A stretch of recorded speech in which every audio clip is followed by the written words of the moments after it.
মৰমৰ ছাত্ৰ-ছাত্ৰীসকল আজি তোমালোকক স্বাগতম জনাইছো সৰু এটা ভিডিও লৈ। এই ভিডিওটোত আমি আলোচনা কৰিম তোমালোকৰ গুৰুত্বপূৰ্ণ দুটা মানে গুড নিউজৰ বিষয়ে। গুড নিউজ এই কাৰণে কৈছো কাৰণ তোমালোকৰ মনত যিবোৰ ডাউট আছিল যে স্যাৰ OMR সিটটো ফিল আপ কৰাৰ কাৰণে কিমান সময় দিব আৰু আমাৰ এনেকুৱা কিবা টেকনিক আছে নেকি যে যাৰ সহায়ত আমাৰ লাষ্ট মুহূৰ্তত আমি ধৰা 5 মিনিট বা 10 মিনিট এটা পাম নেকি। তো দুয়োটা প্ৰশ্নৰ উত্তৰ আজি দিবলৈ তোমালোকক চেষ্টা কৰিম। মৰমৰ ছাত্ৰ-ছাত্ৰীসকল তোমালোকৰ আজিৰ যি দুটা নিউজ আছে প্ৰথমতে হৈছে তোমাৰ OMR টো ফিল আপ কৰাৰ কাৰণে তোমালোকে কিমান টাইম পাবা আৰু তোমালোকৰ কোনো এক্সট্ৰা টাইম দিবনে নিদিয়ে। তো দুয়োটা প্ৰশ্নৰ উত্তৰ তোমালোকক মই আজি দিম। মৰমৰ ছাত্ৰ-ছাত্ৰীসকল ভিডিওটি শেষলৈকে চাই থাকা, বহুতে ইম্পৰ্টেন্ট ভিডিও হয় তোমালোকৰ কাৰণে। প্ৰথমতে যোৱা বছৰ যেটো এক্সাম হৈ গল, যোৱা বছৰ এক্সামত তোমাৰ এনেকুৱা কিছুমান কথা পৰিলক্ষিত হল যে যেটো 45 টা MCQ থাকে তাৰ কাৰণে কিন্তু OMR সিটৰ কাৰণে মাত্ৰ তোমাৰ 1 ঘণ্টা দিছিল। ঠিক আছে, কিন্তু তোমাৰ যিখিনি ডেসক্ৰিপশন টাইপ কোৱেশ্চন আছে সেইখিনি লিখোতে যিমান টাইম লাগে OMR সিটটো ফিল আপ কৰোতে কিন্তু তাতকৈ বেছি টাইম লগা যেন লাগে।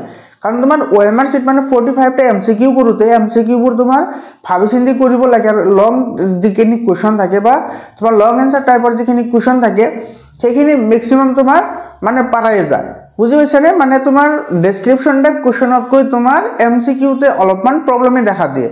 তো সেই কাৰণে এই বছৰ তোমাৰ যেহেতু যোৱা বছৰ এনেকুৱা প্ৰবলেম হৈছিল সেই কাৰণে এই বছৰ তোমাৰ কি কৰিছে যেহেতু মাৰ্ক 50-50 আছে অৰ্থাৎ MCQ 50% মাৰ্ক আছে আৰু তোমাৰ ডেসক্ৰিপশন টাইপত 50% মাৰ্ক আছে, সেই কাৰণে তোমাৰ কি কৰিছে যেটো টাইম আছে টাইমটো তোমাৰ ডিভাইড কৰি দিছে।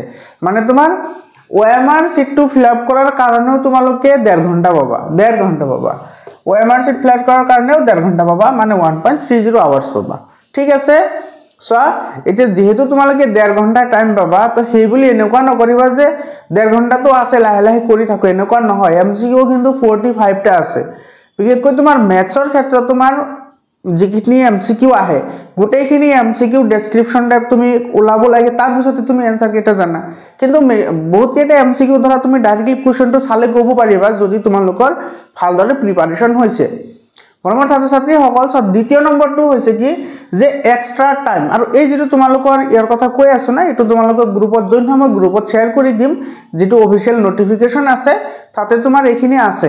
ঠিক আছে, মই হেইটো শেয়াৰ কৰি দিম। এতে তোমাৰ 2 নম্বৰ যেটো আছে এক্সট্ৰা টাইম দিবনে নিদিয়া, নিশ্চিতভাৱে দিব। আৰু তোমালোকৰ পৰীক্ষাৰ কাৰণে 1 মিনিট বা 2 মিনিট তো তোমালোকৰ কাৰণে বহুত, কাৰণ 1 মিনিট বা 2 মিনিটত তুমি যদি দুটাই MCQ কৰিব পাৰিছা আৰু তোমাৰ সেই দুটাই MCQ ৰ পৰা যদি এটা MCQ শুদ্ধ হৈছে তেতিয়াহলে তুমি তাতে 1 মাৰ্ক পাবা, যেহেতু নেগেটিভ মাৰ্ক নাই। আৰু 1 মাৰ্কে তোমাৰ লাইফটো চেঞ্জ কৰিব পাৰে। বুজি পালানে? সেই কাৰণে এই কথাবোৰ সদায় তুমি মনত ৰাখিব লাগে যে 1 মাৰ্ক বহুত হয়। তুমি যেতিয়া 2 লাখ 3 লাখ ষ্টুডেন্টৰ মাজত তুমি 1 মাৰ্ক বেছি পাবা না তেতিয়াহলে তোমাৰ 50,000 60,000 ষ্টুডেন্টক তুমি পিছ পেলাবা। তো সেই 1 মাৰ্কৰ কাৰণে তোমাৰ 2 মিনিট বা 1 মিনিট যথেষ্ট হয়, কিন্তু তোমালোকক 5 মিনিট এক্সট্ৰা টাইম দিব। কি মিনিট? 5 মিনিট, মানে 5 মিনিট আগতে তোমালোকক OMR সিট বা তোমালোকৰ কোৱেশ্চন বুকলেটটো তোমালোকক দি দিব। তো তুমি এই টাইমখিনি ধুনিয়াকে এনালাইজ কৰিবা। ঠিক আছে, মৰমৰ ছাত্ৰ-ছাত্ৰীসকল তো এই নিউজ দুটা তোমালোকৰ কাৰণে খুব গুৰুত্বপূৰ্ণ আৰু তোমালোকক সকলোকে বেষ্ট অফ লাক জনাইছো। তোমালোকে পৰীক্ষা ভালদৰে দিয়া, নিজৰ 100% প্ৰয়োগ কৰা। এতিয়া নিজৰ 100% প্ৰয়োগ কৰি এক্সাম দিয়া, নিশ্চিতভাৱে জনাবা তোমালোকৰ এক্সাম কেনেকুৱা হয়। মৰমৰ ছাত্ৰ-ছাত্ৰীসকল তোমালোকৰ যেটো এক্সামৰ গ্যাপ আছে এক্সামৰ গ্যাপবোৰৰ মাজত তুমি কেনেকৈ ষ্টাডি কৰিব লাগে সেই বিষয়ে মই এটা ভিডিও তোমালোকৰ কাৰণে লৈ আহিম। তোমালোকে ৰাতি পাই যাবা, তো তোমালোকে তেনেকৈ পঢ়িবা গ্যাপখিনি যাতে আমি ভালদৰে ইউটিলাইজ কৰিব পাৰো। আজিৰ কাৰণে এইখিনিয়ে, আকৌ লগ পাম বেলেগ এটা ভিডিও লৈ। ধন্যবাদ।